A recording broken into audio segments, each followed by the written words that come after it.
Hello everyone, আমি পূজা। আমার নতুন একটা ব্লগে আপনাদের অনেক অনেক স্বাগত। আশা করি সকলেই খুব ভালো আছেন আর আমিও খুব ভালো আছি। আজকের ব্লগে আমি শেয়ার করব বোনের বৌভাতের দিন, যেদিন আমরা সবাই মিলে তত্ত্ব সাজাতে বসেছিলাম। এখানে আমার একটা কাকু, কাকা আর একটা জ্যাঠার মেয়ে মানে আমার দিদি এখানে তত্ত্ব নিয়ে সবাই বসে পড়েছে সাজানোর জন্য।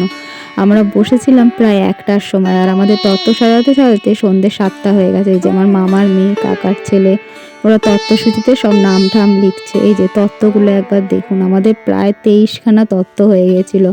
এইসব গুছিয়ে বৌভাতে যেতে যেতে প্রায় 10টা বেজে গেছিলো। সেই জন্য আর বৌভাতের সময় ব্লগটা আমরা শেয়ার করতে পারবো না, আর কারণ আমি কোনো ভিডিওই শ্যুট করতে পারিনি।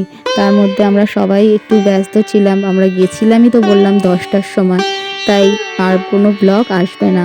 তো নতুন ব্লগে দেখা হচ্ছে আবার নতুন কোনো সময়। চলেন আজকের মতন টাটা। আর আমার ব্লগগুলো যদি ভালো লাগে তাহলে একটা লাইক, শেয়ার, কমেন্ট করতে ভুলবেন না, আর চ্যানেলটাকে একটু সাবস্ক্রাইব করে দেবেন। Thank you. আর এই যে আপনারা যেতে যেতে আমাদের তত্ত্বগুলো একবার দেখে নিন, কী কী তত্ত্ব আমাদের বোনের বৌভাতের দিন পাঠানো হয়েছিল আমাদের বাড়ির থেকে। এখানে মিষ্টি রয়েছে, ফল রয়েছে, ফুলের মালা, জামা কাপড়, তারপরে ওদের যে সমস্ত নমস্কারী সমস্ত কিছু রয়েছে।